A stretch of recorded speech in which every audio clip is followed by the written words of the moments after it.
pertemuan sekarang ini, kebetulan di bulan Ramadan ini, kita akan membahas tentang angkutan perkotaan.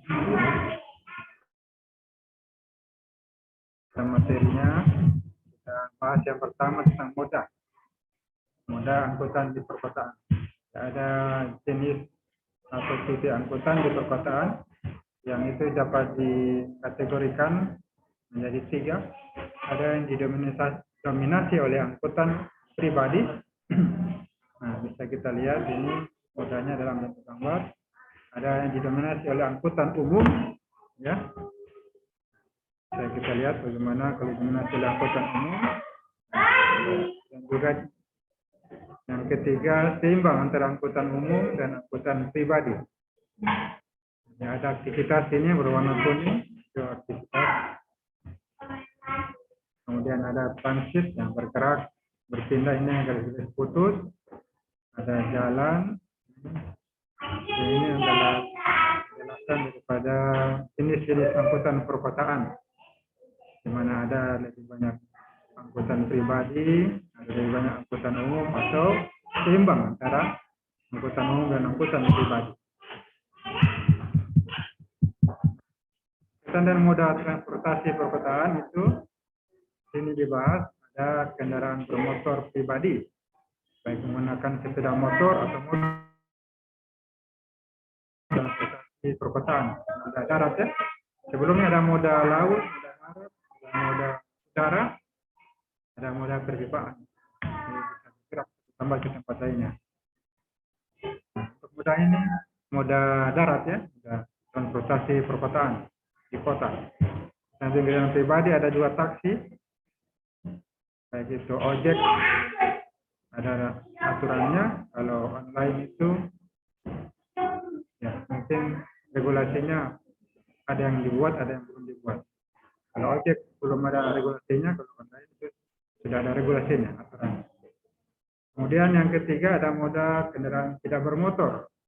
Nah, kita bergerak satu tempat ke tempat lain. Transportasi itu ada yang menggunakan sepeda, ada juga berjalan kaki, ada juga menggunakan becak, andong, kan? Ada yang menggunakan kayu, kaki, ada yang menggunakan kuda, ada juga dulu yang menggunakan sapi. Dan ada angkutan umum. Kalau di Makassar TTP, di sini taksi. Jadi kalau ke Makassar kita dianggap orang kaya naik taksi. Kalau karena di sana taksi itu yang mobil yang sedan itu kan taksi. TTP yang kita sebut taksi. Ada BRT, LRT, ini Jakarta kan ada. Bis, tapi juga semacam ya apa, kereta api. Ada relnya di BRT, LRT. Kereta komuter.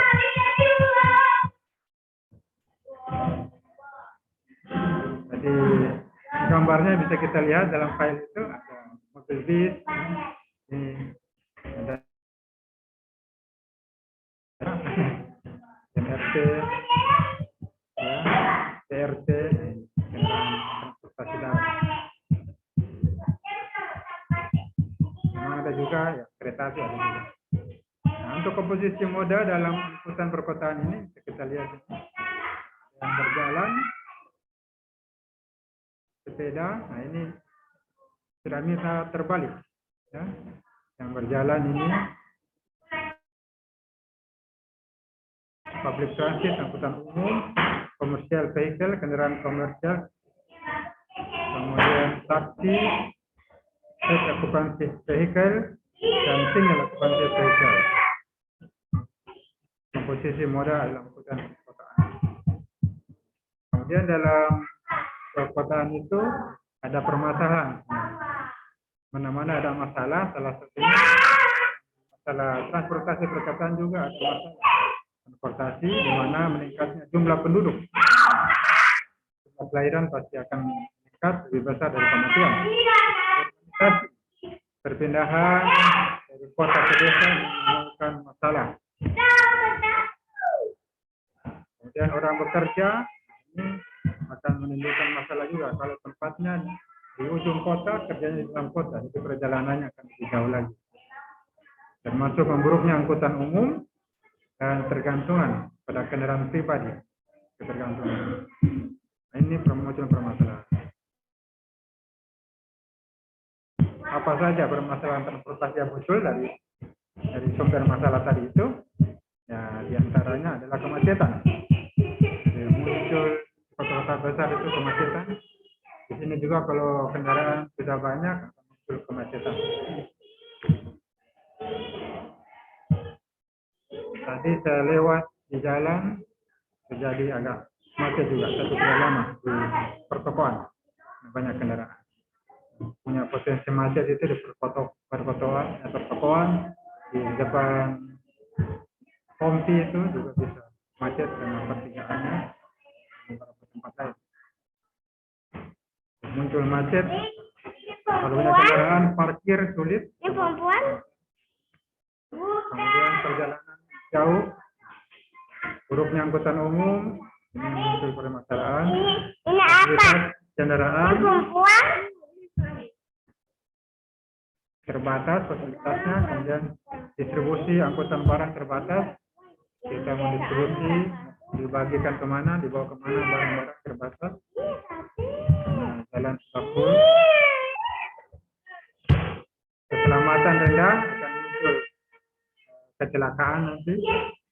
Konsumsi energi ya, tinggi kalau perjalanan lebih jauh, maka energi akan lebih banyak digunakan. Dan menyebabkan juga polusi. Akan ada polusi. Kendaraan bermotor yang akan meningkat. Akan banyak orang membeli kendaraan. Dan prasarana jalan terbatas. Sedangkan jalannya tidak berkembang. Terus. Seperti depan ini berkembang tidak berkembang. Kalau kendaraan bertambah banyak, maka akan terjadi masalah. Macet sampai konsumsi sampai polusi. Lingkaran kekang kemacetan. Kita lihat di sini, kemacetan ini ya, bertambah kapasitas baru akan menyebabkan pergerakan yang mudah. Kalau jalannya besar, jalan kita tetap akan muncul urban. Kalau muncul urban, perpindahan orang ke kota akan muncul masalah.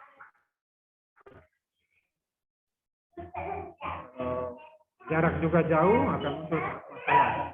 Pergerakan itu ini memunculkan kemacetan. Kapasitas jalan walaupun sudah besar, tapi kendaraan banyak di kota, panjang jarak kita menuju ke kampus misalnya jauh, muncul masalah kemacetan. Ini ada contoh Cina, bagaimana di Cina, di sana juga sepeda sudah digunakan untuk parkir. Bukan perkotaan. Jadi di sini ruang harus ada yang dibuat untuk parkir. Jadi 10% area kota itu digunakan untuk jalan raya, dinominasi oleh pejalan kaki. Ini sebelum adanya kendaraan bermotor.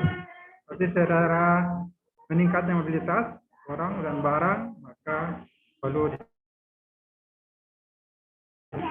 untuk transportasi yang meningkat, karena transportasi meningkat. Transportasi angkutan perkotaan yang perlu dipertimbangkan. Keempat, fasilitas pejalan kaki ini perlu di-manage yang bagus. Fasilitas jalan raya dan tempat parkir ini perlu ada. Fasilitas pesepeda dan sistem angkutan umum. Fasilitas pejalan kaki di sini ada dibahas saat menyusuri jalan. Nah, ini ada fasilitas pejalan kaki. Sudah menunjukkan masalah.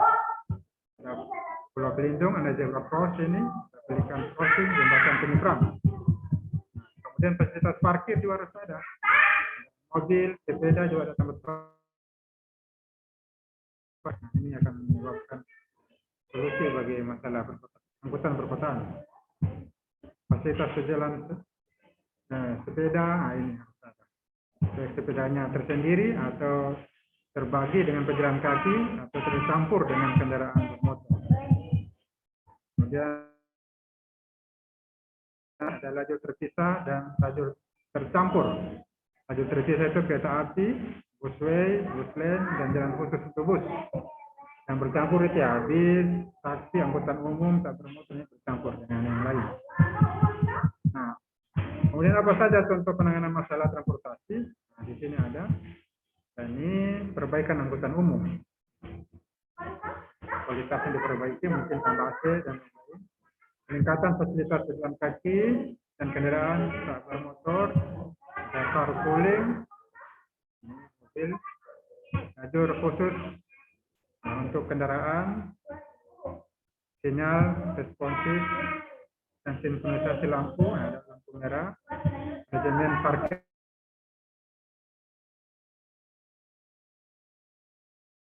dan 3-in-1 area 3 dalam 1. Untuk solusi angkutan umum perkotaan, investment bersamanya permintaan, angkutan umum ini sebagai solusi.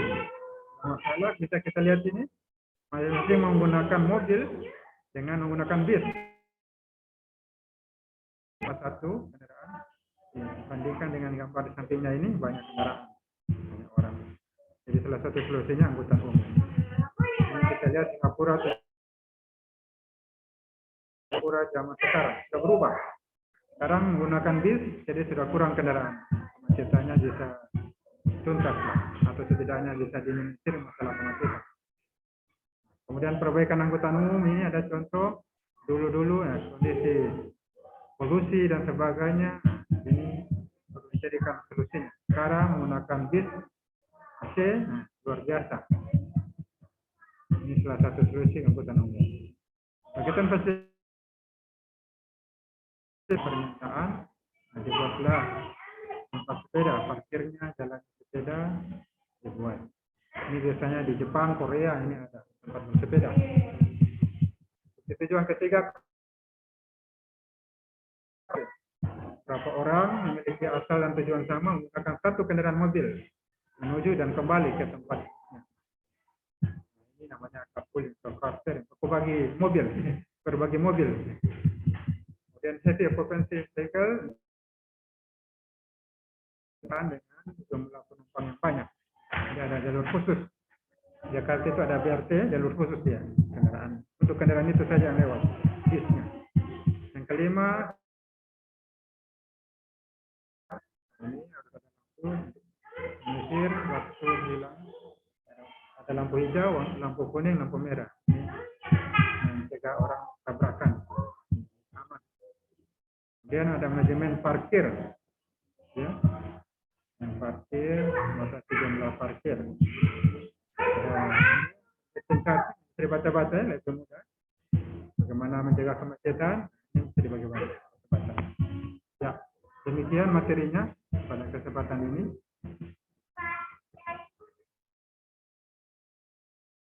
Ada tugasnya itu di samping. Alhamdulillah. Assalamualaikum warahmatullahi wabarakatuh.